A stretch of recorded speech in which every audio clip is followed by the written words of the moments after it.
En Del Sector Campo, Javi, tenemos el placer de recibir a un tocayo tuyo Sí, que podremos decirlo conoce así. mucho del sector de ganados y carnes. Me refiero a Javier Peralta, hombre de la industria frigorífica y de la provincia de Córdoba, además. ¿Eh? ¿República o provincia? Ah, es una buena Te lo pregunta. dejo ahí. ¿Qué haces, Javier? ¿Cómo estás? Gracias por Tocayo. recibirnos, ¿eh? ¿Cómo están ustedes, muchachos? ¿Todo bien? Bueno, la dejó picando Javier. Te pregunto, ¿cómo se sintieron ustedes los cordobeses después de las declaraciones del presidente? Nosotros somos distintos, ya desde los años 80 o 90, desde que nos gobernaba Eduardo Angelos, que decía que éramos una isla, a hoy que somos otro país. Ha pasado mucho tiempo, pero siempre estamos en la picota con nuestra manera de votar. Pareciera que al resto del país no le gusta. No al vicio, desde aquí se gestó y se comenzó la reforma universitaria, y luego también tuvimos el Cordobazo, que fueron dos hitos que cambiaron para siempre la historia del país. Te pregunto por la carne, el precio de la hacienda en pie. La verdad que estamos conmocionados, aquellos que indirectamente estamos vinculados con la actividad, porque se esperaba una mejora en el precio, no sé si de esta magnitud y no sé si en esta época del año. ¿Cuál es la conclusión que sacan ustedes? Creo que todos esperábamos un reacomodamiento, un sinceramiento de precios que venía bastante atrasado en los últimos meses. No sé si pensábamos que se iba a dar en tan pocos días o de una manera tan brusca. Todos los años, a esta altura del almanaque, se produce este ajuste. En esta oportunidad creo que es consecuencia de las restricciones que hubo.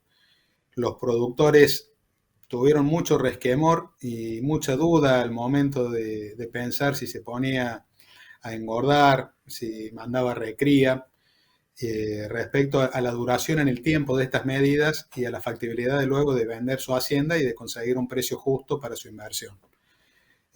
Bueno, hoy estamos pagando esa consecuencia. A mí me hubiese, si bien me hubiese gustado que no hubiera ninguna restricción, creía que la iban a levantar antes en el tiempo y no que iban a llegar hasta el final del plazo que habían establecido por resolución del 31 de diciembre.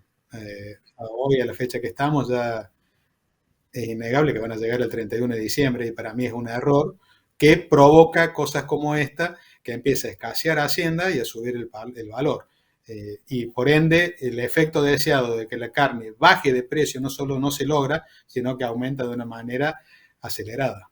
Javier, ¿crees que es en lo inmediato en que pueden llegar a tomar una decisión habiendo tomado nota de cómo se va a reconfigurar el Congreso básicamente? ¿O eso lo empezaremos a ver a partir de los debates que se den 11 de diciembre en adelante? Tengo mis dudas respecto a si la nueva composición del Congreso y del Senado van a influir en este tipo de decisiones. Me parece que estos son más políticas del Poder Ejecutivo que de un legislativo. Me parece que se van a tomar un par de días o tal vez de semanas para ver cómo sigue evolucionando el precio en el mercado y en base a eso tomar decisiones. Pero estoy convencido de que seguir prorrogando esto en el tiempo va a ocasionar dificultades mayores en cuanto a lo que precio se refiere. Si bien también tenemos que aclarar que no es únicamente la carne bovina la que está pasando por este sinceramiento de precios. El pollo también ha subido por encima de la inflación, porque no es que tengan que subir los productos por la inflación. La inflación es un promedio de distintas subas de productos y servicios. Entonces, no podemos decir la carne subió más que la inflación. La carne es un componente más de los que se utilizan para medir la inflación. Este fin de semana fui a comprar pescado y realmente es increíble el precio que tiene el pescado. Y no vamos a comparar lo que rinde un kilo de pescado a la hora de preparar un plato para una familia que lo que rinde un kilo de carne vacuna. Entonces, ¿la carne está cara? Sí, relativamente ¿con qué? Para mí la carne está barata, pero a los que dicen que la carne está cara, comparándola con qué. ¿Cuál crees que va a ser el incremento que va a tener la carne? Porque nosotros estamos analizando el incremento en la hacienda en pie, pero no tenemos la dimensión de lo que puede llegar a impactar directamente en el mostrador o en la góndola. ¿Tienen un cálculo más o menos estimativo, Javier? Es muy estimativo, pero va a rondar entre el 10 y el 20%. Y el carnicero se va a ver complicado para poder trasladar ese precio, porque con la baja venta que hay en todas las bocas minoristas, se les va a complicar para trasladar, porque la primera reacción de la gente ante un aumento en escala de la carne, si bien vuelvo a repetir, todos los años sucede esto en esta época, pero la gente la primera reacción que tiene es dejar de comprarlo por un par de días, hasta ver cómo está el resto del mercado. Después la gente vuelve a la carne, pero en los primeros días se hace muy duro. Estos valores que estamos viendo por estos días, hablamos de un aumento de alrededor del 20% de Hacienda en Pie, ¿son el techo o vos creés que tendremos una modificación y para la fiesta más que un regalo tendremos un dolor en el bolsillo? Quiero creer que se está sincerando de golpe el precio. No sé si arriesgarme a decirte que es un techo, pero no sé cuánto margen más hay para que siga subiendo y que el frigorífico o el matarife abastecedor siga comprando la hacienda a ese precio. Porque cuando nos damos vuelta, por más que convalidemos el precio de la hacienda, cuando nos damos vuelta y miramos el mostrador de la carnicería y la carne que no se vende, hay que ver qué pasa con eso. Se dice que la Secretaría de Comercio está muy atenta a todo lo que está pasando con el valor de la hacienda y de hecho hay rumores trascendidos que se han levantado algunos teléfonos. ¿A ustedes les sonó el teléfono de parte de la Secretaría de Comercio? ¿Están pendientes de todo esto? Que me imagino son rumores que a ustedes también les llegan, Javier, ¿no? Son rumores, es el folclore que ocurre cuando suceden estos días de furia, podríamos decir, pero no me consta que haya habido ningún llamado de ningún tipo, de ningún funcionario, a ningún empresario del sector. ¿Ves quizás una posibilidad al día de mañana de trabajar de alguna manera para tratar de calmar estos aumentos por parte de la industria, por parte de los productores, por parte de los actores, para licuar de alguna forma posibles aumentos a futuro que sean obviamente una necesidad del campo? Mira, yo creo que por lo que te comentaba recién de la convalidación de precios, va a obedecer a la famosa ley de oferta y demanda.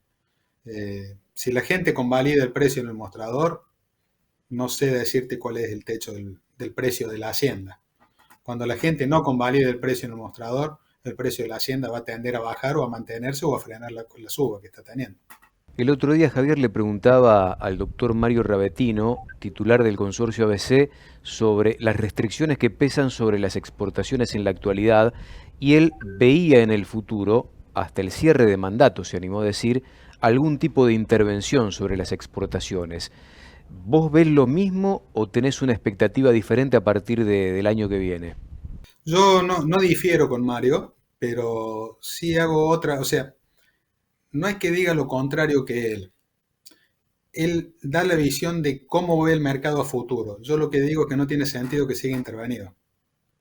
Porque si bien funcionarios salen diciendo de que no hay intervención y que no hay cepo, si yo no puedo exportar lo que quiero en la cantidad que quiero, donde quiero, es porque hay una intervención y de alguna manera es un cepo. Y con ese tipo de medidas lo que estamos viendo ahora, que en menos de una semana se dispara el precio de la hacienda y por ende el precio de la carne. Hoy el precio de la carne sube pura y exclusivamente por el precio de la hacienda, no hay otro factor que incida en el precio. Un placer como siempre, Javier, gracias por estar, ¿eh? No, por favor muchachos, que anden muy bien. Igualmente. Un abrazo. Javier Peralta, interesante la charla, dejó muchos títulos, sobre todo para analizar y repensar lo que se viene en materia de ganados y carne, Javi.